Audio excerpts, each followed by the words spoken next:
रामनगर गांव में श्यामू खिलौने वाले के घर के बाहर भीड़ थी। आज कई सालों बाद उसके घर में एक बेटी का जन्म हुआ था। सभी बहुत खुश थे। श्यामू खिलौने वाला बहुत ही सुंदर सुंदर खिलौने बनाता था। उसकी पत्नी कामिनी बहुत ही संस्कारी थी।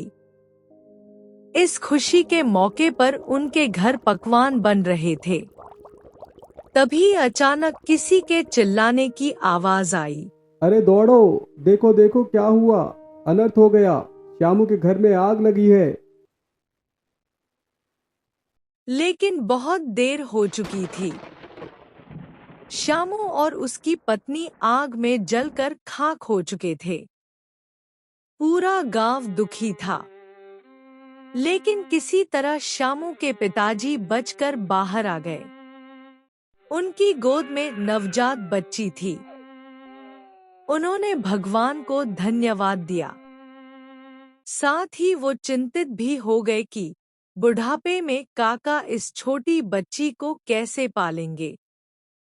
वो परेशान थे। तभी गांव का जमींदार आया। उसने कहा, काका, आप चिंता मत करो, हम सब मिलजुल कर इसका पालन पोषण करेंगे। श्यामू की बेटी अब बड़ी हो रही थी। गांव वालों ने उसका नाम गुड़िया रखा।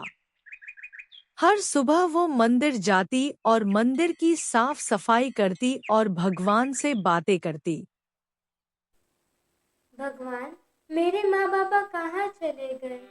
क्या आपने उन्हें अपने पास बुला लिया?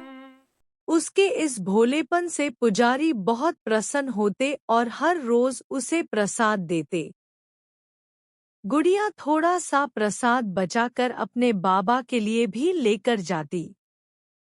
गुड़िया देर रात तक जाग कर खिलौने बनाने का अभ्यास करती। गांव के सभी बच्चे खेल कूद में लगे रहते, लेकिन गुड़िया खिलौने बनाने की कोशिश में लगी रहती। धीरे धीरे उसकी मेहनत रंग लाई और अब वह बहुत सुंदर खिलौने बनाने लगी। लेकिन एक दिन जब बनिए ने गुड़िया को खिलौने बनाते देखा तो वो उसके पास आया और बोला, अरे बिटिया, तुम तो बहुत सुंदर खिलौने बनाती हो, क्यों ना तुम मेरे बच्चों के लिए भी कुछ खिलौने बनाओ। उसने बिना कुछ सोचे समझे खिलौने बनाकर दे दिए। लेकिन अब हर दिन कोई ना कोई बहाना बनाकर बनिया उससे खिलौने मुफ्त में ले जाता। इसी तरह गांव के सभी लोग मीठी मीठी बातें कर गुड़िया से खिलौने बनवाते और यूं ही मुफ्त में खिलौने ले जाते। गुड़िया बहुत मेहनत से खिलौने बनाती, लेकिन फिर भी गुड़िया और उसके बाबा को पेट भर खाना न मिल पाता। हर साल गांव में एक बड़ा मेला लगता था। सभी बच्चे मेला देखने जाते, रंग बिरंगी चीजें खरीदते और झूला झूलते। लेकिन गुड़िया ने सोचा, क्यों ना इस साल मैं भी मेले में अपने खिलौनों की दुकान लगाऊं। उसने बाबा को मना लिया। बाबा मान गए। उसने अपने खिलौनों की दुकान लगाई। लोग आते, देखते और चले जाते। गुड़िया के सारे खिलौने हमेशा की तरह गांव वालों ने बहला फुसला कर उससे मुफ्त में ले लिए। गुड़िया उदास हो गई और काका के पास जाकर बोली, काका, सबने मेरे खिलौने मुफ्त में ले लिए, किसी ने एक पैसा भी नहीं दिया। यह सुनकर काका बहुत दुखी हुए और गुड़िया को समझाने लगे। बिटिया, तू चिंता ना कर, भगवान पर भरोसा रख, जिसका कोई नहीं होता उसका भगवान होता है।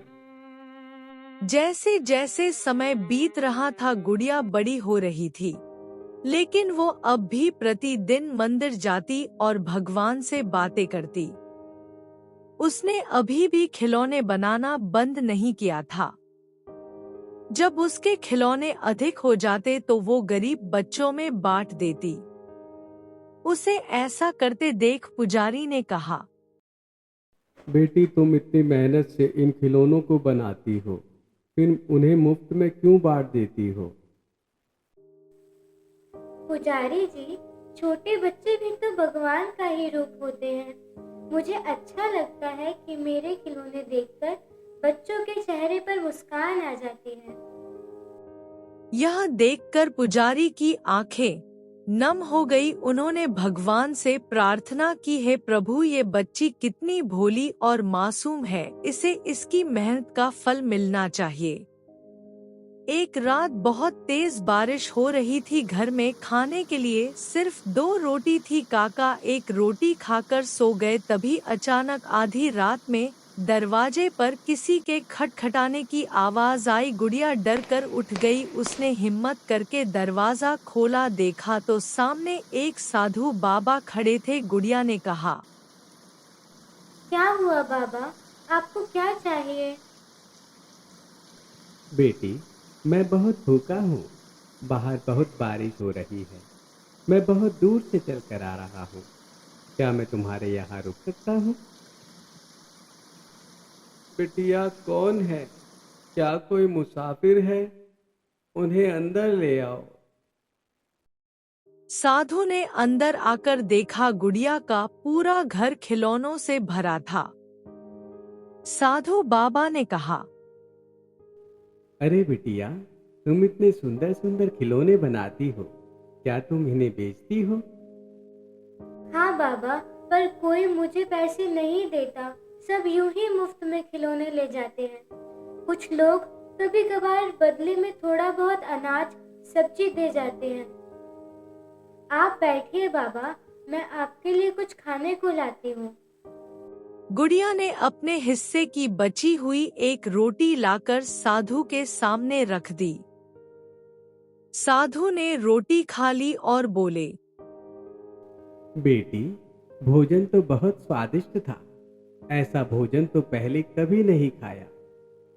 गुड़िया हैरान हुई और असमंजस में सोचने लगी, एक सूखी रोटी खाकर भी बाबा कितने प्रसन्न है। इसके बाद वे सब सो गए। जब सुबह गुड़िया सोकर उठी तो उसने देखा कि साधु बाबा जा चुके थे और उसके घर के सारे खिलौने सोने में बदल चुके थे। उसकी आंखें फटी की फटी रह गई। अब उसकी झोंपड़ी में चारों तरफ सोना ही सोना था। काका ने कहा, लगता है बिटिया, वो कोई साधु नहीं बल्कि स्वयं भगवान थे, जो तुम्हें तुम्हारी मेहनत का फल देने आए थे। गुड़िया की आंखें भर आई। उसने भगवान को धन्यवाद दिया। गुड़िया की गरीबी दूर हो चुकी थी, पर हमेशा की तरह अब भी वह प्रतिदिन मंदिर जाती और गरीब बच्चों को अपने हाथ के बने खिलौने बांटती।